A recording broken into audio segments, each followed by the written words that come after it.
दोस्तों, इजराइल और ईरान का ये भीषण सैन्य संघर्ष कब जाकर रुकेगा, कहां जाकर रुकेगा और इसका कितना नुकसान होगा, न केवल इन दोनों मुल्कों में बल्कि पूरी दुनिया में, इसको लेकर अब चिंतन और मनन गहराई से शुरू हो गया है। ईरान ने साफ कर दिया है कि बातचीत के लिए वो तैयार है, चाहे वो अमेरिका से बातचीत हो, चाहे वो किसी भी तरह की बातचीत हो, लेकिन उससे पहले इजराइल को हमले रोकने होंगे। सीज फायर किसी भी हाल में ईरान नहीं करने वाला। इजराइल ने हमले शुरू किए थे, इजराइल हमले रोके और परमाणु कार्यक्रमों को लेकर तो ईरान लगातार बातचीत कर ही रहा था अमेरिका से। लेकिन इस बीच एक तस्वीर आई है, एक ऐसी तस्वीर जिसके बारे में मैं चाहती हूं कि आपको न केवल जानकारी हो बल्कि चर्चा भी होनी चाहिए।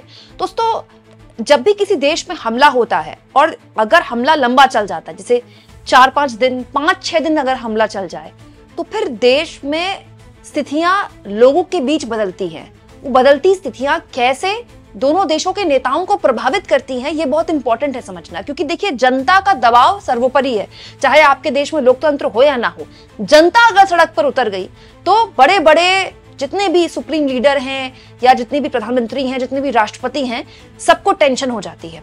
अब दोस्तों, 2 तस्वीरें मैं आपके सामने रखने वाली हूं। एक तस्वीर ईरान की, जहां पर ईरान की जनता सड़कों पर उतरी हुई है अपने सुप्रीम लीडर के समर्थन में और इजराइल के विरोध में। वहीं दूसरी तस्वीर इजराइल की, जहां पर उनकी जनता नेतन्याहू का विरोध कर रही है। जी हां दोस्तों, मामला पलट गया है, जिसके बारे में किसी ने कल्पना भी नहीं की थी। दोस्तों, ये तेहरान टाइम्स ने तस्वीरें शेयर की हैं। आप देखिए कितनी बड़ी तादाद में लोग सड़कों पर उतरे हैं। और तो और दोस्तों, ईरान के सुप्रीम लीडर खामेनेई ने भी खुद इस तरह की वीडियो शेयर की जुम्मे की नमाज की बाद, जहां बड़े स्तर पर लोग सड़कों पर तस्वीरें लेकर, खुद सुप्रीम लीडर खामेनेई की तस्वीरें लेकर उतरे हुए थे। जरा इस भीड़ को देखिए। इस भीड़ में बच्चे भी हैं, बुजुर्ग भी हैं, महिलाएं भी हैं, जवान भी हैं। खामेनेई इस तस्वीर के जरिए, इस वीडियो के जरिए बताना चाह रहे हैं कि सत्ता परिवर्तन या नेतृत्व परिवर्तन का जो ख्वाब इजराइल या अमेरिका देख रहा है, वो फिलहाल तो होता नहीं दिख रहा। दोस्तों, कल जुम्मे की नमाज थी, जिसके बाद बड़े स्तर पर लोगों ने सड़कों पर उतरकर अपना विरोध प्रदर्शन न केवल शांतिपूर्ण तरीके से यहां पर दर्ज कराया, बल्कि बड़े स्तर पर इजराइल के विरोध में ईरानी आम लोग सड़कों पर उतरे। ये हैरान करने वाली तस्वीर है। आप जरा भीड़ देखिए, जिधर नजर जाती है इस तस्वीर में केवल और केवल लोग ही दिखाई दे रहा है। कितनी बड़ी आबादी सड़कों पे। ये उस देश के लोग हैं जहां पर हमले हो रहे हैं लगातार। ऐसे माहौल में लोग अपने घरों में कैद रहने में सेफ महसूस करते हैं, लेकिन लोग देखिए सड़कों पर उतर रहे हैं। ये कितनी बड़ी बात है। ये बताता है दोस्तों कि इन लोगों के मन में इजराइल को लेकर कोई खौफ नहीं है। और यहां पर जो विरोध प्रदर्शन किया गया, तेहरान टाइम्स से दावा कर रहा है कि इजराइल के विरोध में ही किया गया। और एक और तस्वीर ये दिखाता है कि जिन हालातों के लिए अमेरिका और इजराइल चाह रहे थे कि ईरान में पैदा हो जाएं, वो तो फिलहाल पैदा होते दिखाई नहीं दे रहे। दोस्तों, नेतन्याहू ने कुछ दिन पहले ये बयान दिया था कि वो चाहते हैं कि ईरान में सत्ता परिवर्तन हो जाए। हालांकि बाद में वो अपने बयान से पलट गए। अमेरिका भी इस तरह के बयान इशारों में दे चुका है। और ये भी बात सच है दोस्तों कि ईरान के अंदर सुप्रीम लीडर खामेनेई के खिलाफ हाल के सालों में बहुत सी असंतुष्ट गुट सामने आए हैं। बहुत से लोग उनसे असंतुष्ट हैं, क्योंकि एक बहुत लंबा रिजीम हो गया खामेनेई का। और इतना लंबा रिजीम अगर आपका हो जाता है तो जाहिर तौर पर स्थितियां आपके सामने बहुत भयानक एंटी इनकम्बेंसी होती है, नाराजगियां होती हैं लोगों की। लेकिन अमेरिका के अंदर ये सोच थी कि जब इस तरह की जंग होगी, इस तरह के हमले होंगे, तो लोग जो ऑलरेडी खामेनेई से नाराज हैं, नेतृत्व से नाराज हैं, वो और बड़े स्तर पर सड़कों पर उतर जाएंगे और गृहयुद्ध जैसे हालात हो जाएंगे ईरान में। लेकिन हो तो उससे उल्टा गया।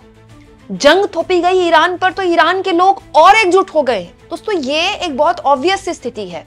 जब ऐसा कोई भी हमला किसी देश पर होता है तो देश के लोग जो अपने नेतृत्व से नाराज हैं, वो यही सोचते हैं कि पहले देश बचा लेते हैं, देश कैसा होगा उसके बाद में बना लेंगे। मतलब आप सोचिए, इजराइल ने इस लेवल पर ईरान पर हमला किया है कि उसके नेशनल टीवी को पूरी तरह से कब्जा कर लिया। नेशनल टीवी हैक कर लिया उसका, और उसके नेशनल टीवी में प्रोपेगेंडा वीडियोस चल रही हैं कि आप अपने नेतृत्व के खिलाफ क्रांति कीजिए। इजराइल ने सोचा भी कैसे कि जो लोग इजराइल के डर से, इजराइल के मिसाइलों के डर से अपने घरों में कैद हैं, वो टीवी खोलेंगे तो इजराइल की बात सुनकर सड़कों पर उतर जाएंगे अपने नेतृत्व के खिलाफ। लोग सड़कों पर उतरे, लेकिन इजराइल के खिलाफ। ये बताता है दोस्तों कि ईरान में जिन हालातों की उम्मीद नेतन्याहू कर रहे थे या फिर अमेरिका कर रहा था, वो तो फिलहाल पैदा नहीं होते दिखाई दे रहे। कम से कम तेहरान से जो तस्वीरें आ रही है वहां की मीडिया के हवाले से, वही मैं आपको रिपोर्ट करके बता रही हूँ, क्योंकि दोस्तों वहां पर इंडियन मीडिया तो है नहीं। इसके अलावा दोस्तों अब आ जाते हैं इजराइल के अंदर। क्या इजराइल के अंदर भी ऐसा ही समर्थन नेतन्याहू को मिल रहा है? तो जवाब ना तो हाँ है ना तो ना है। हुआ क्या दोस्तों कि ईरान ने बहुत ही इंपॉर्टेंट एक अस्पताल है, सोरोका अस्पताल, मैंने आपको ये खबर भी दिखाई थी, उस पर अटैक कर दिया। और ये बहुत इंपॉर्टेंट अस्पताल है ये इजराइल का। और जब अस्पताल पर अटैक हुआ तो जो इजराइल के पीएम है नेतन्याहू, वो लोगों के बीच आए, लोगों से मिलने के लिए, घायलों का हाल जानने के लिए, मीडिया से भी उन्होंने बात की। लेकिन उनकी जुबान से एक बात निकल गई, जिसके बाद उनकी सरकार की और उनकी भयानक आलोचना उनके अपने देश में शुरू हो गई। दोस्तों नेतन्याहू के बेटे की जो शादी है वो दूसरी बार टाली गई। दोस्तों नेतन्याहू ने इसे निजी नुकसान बता दिया और ये भी बता दिया कि उनकी जो पत्नी है वो बेटे की मंगेतर के साथ मजबूती से डटी हुई हैं। इसके बाद तो नेतन्याहू ने कह दिया कि दोनों महिलाएं, उनकी पत्नी और उनके बेटे की मंगेतर, जिनकी शादी होनी थी लेकिन टल गई, वो दोनों वीरांगना हैं। अब जब ऐसी बात देश के पीएम बोलते हैं तो जाहिर तौर पर लोगों के बीच में गुस्सा पैदा होगा ही कि यहाँ पर देश में इतना बड़ा संकट है, अस्पतालों में बम गिर रहे हैं और देश के प्रधानमंत्री अपने घर की महिलाओं को, क्योंकि शादी टल गई, इसीलिए उनको वीरांगना करार दे रहे हैं। दोस्तों भारत की मीडिया में भी एक खबर छपी है जो कि नेतन्याहू ने कहा, हम सभी व्यक्तिगत कीमत चुका रहे हैं, मेरा परिवार भी इससे अछूता नहीं है।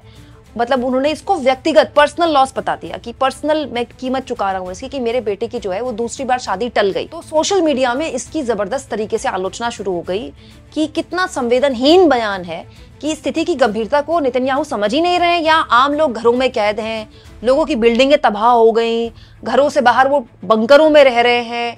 कई तस्वीरें इजराइल से ऐसी भी आई जहां पर मेट्रो के अंदर लोग रह रहे हैं, क्योंकि इजराइल में विदेशी मीडिया का बहुत मुश्किल है वहां पर रिपोर्ट करना, इसलिए इजराइल की पूरी खबर निकल कर आ नहीं रही है। लेकिन इससे तो सच्चाई है दोस्तों, तेल अवीव और दूसरे शहरों की जो तस्वीरें आई हैं इजराइल की तबाही की, वो तो साफ इशारा करती हैं कि इजराइल ने जो कल्पना नहीं की थी उस तरह की तबाही उसको देखने को मिल रही है। और ये पहली बार है जब इजराइल की जनता इस तबाही को देख रही है। अब तक ये तबाही गजा में होती थी या दूसरे देशों में होती थी, तो अब स्थितियां जब खुद इजराइल के अंदर, इजराइल के शहरों तक पहुंची तो लोग डरे, लोगों के मन में खौफ है, लोग सायरन सुनकर बार बार घरों से निकल रहे हैं। इजराइल के लोग इसके अभ्यस्त नहीं है। लेकिन आप देखिए, लोगों ने यह कहा कि ऐसी स्थिति में भी नेतन्याहू को अपने बेटे की शादी की पड़ी है, और बेटे की शादी की न केवल पड़ी है बल्कि वो ये कह रहे हैं कि बड़ा पर्सनल लॉस है, ये कोई लॉस होता है शादी टल जाना।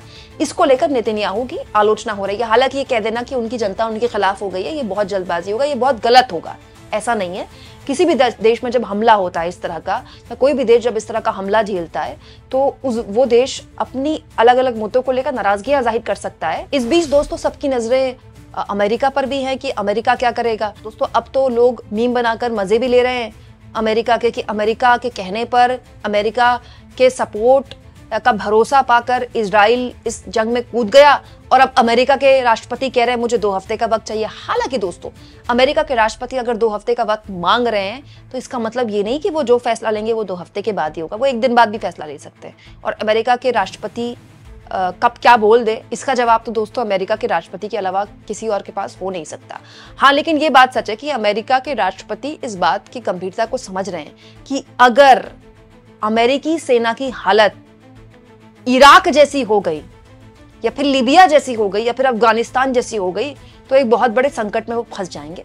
किसी भी हाल में वो अमेरिका के अंदर जो एक लॉबी है जो हमेशा चाहती है कि अमेरिका युद्ध मोड में रहे या कहीं ना कहीं इन्वॉल्व रहे, उस लॉबी के प्रेशर में नहीं आना चाहते। हालांकि अमेरिका में वो बहुत तगड़ी लॉबी है।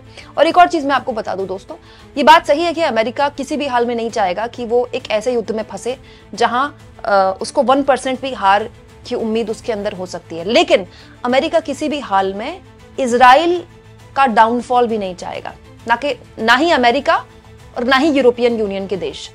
लेकिन एक और चीज जो मुझे इन दिनों में समझ में आई है दोस्तों, कि अमेरिका को बहुत ज्यादा मजबूत इजराइल शायद नहीं चाहिए। देखिए, इजराइल अगर ईरान पर बड़ी जीत दर्ज कर लेता है और वहां सत्ता परिवर्तन हो जाता है और इराक जैसे हालात बन जाते हैं, तो फिर उस पूरे खित्ते में इजराइल के पास कोई कंपटीटर नहीं बचेगा, कोई दुश्मन नहीं बचेगा। इजराइल वहां पर सबसे बड़ी ताकत बन जाएगा, जो इजराइल हमेशा से चाहता है। लेकिन क्या अमेरिका ये चाहेगा?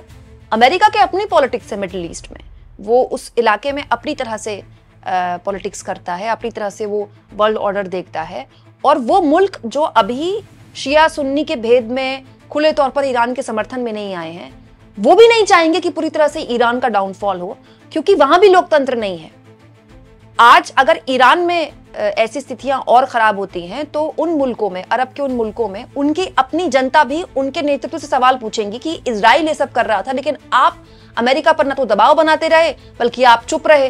तो जितने भी अरब देशों में जो भी नेतृत्व है वो भी नहीं चाहेगा, चाहे उनके जितने भी टकराव हो ईरान से, वो नहीं चाहेंगे कि ईरान का डाउनफॉल हो, क्योंकि उसके बाद उनके अपने देशों में इस तरह का खौफ, इस तरह का डर पैदा हो सकता है किसी भी स्थिति में कि कहीं उनके जनता के बीच भी असंतोष पैदा ना हो जाए कि आपने अमेरिका को रोका नहीं ये सब होने के लिए। तो ये एक ऐसी स्थितियां हैं जिसके बारे में बहुत कम लोग बात करते हैं, तो मुझे लगा कि ये इन चीजों पे आपके सामने बात रखी जाए तो एक ब्रॉडर पर्सपेक्टिव के तौर पर हमें सोचना चाहिए। लेकिन फिलहाल जो स्थिति है, उन स्थितियों में अब दोनों ही मुल्क चाहते होंगे, चाहे वो इजराइल चाहे वो ईरान, कि जल्द से जल्द ये जो संघर्ष है वो समाप्त हो जाए। दोस्तों, आप इस मुद्दे पर क्या सोचते हैं कमेंट बॉक्स में जरूर लिखें, और जितना हो सके चैनल को शेयर करें, सब्सक्राइब करें, और थैंक्स और ज्वाइन, ये 2 ऑप्शन है जिसके जरिए अगर आप चाहें तो आर्थिक तौर पर भी मेरे चैनल की हाथ मजबूत कर सकते हैं।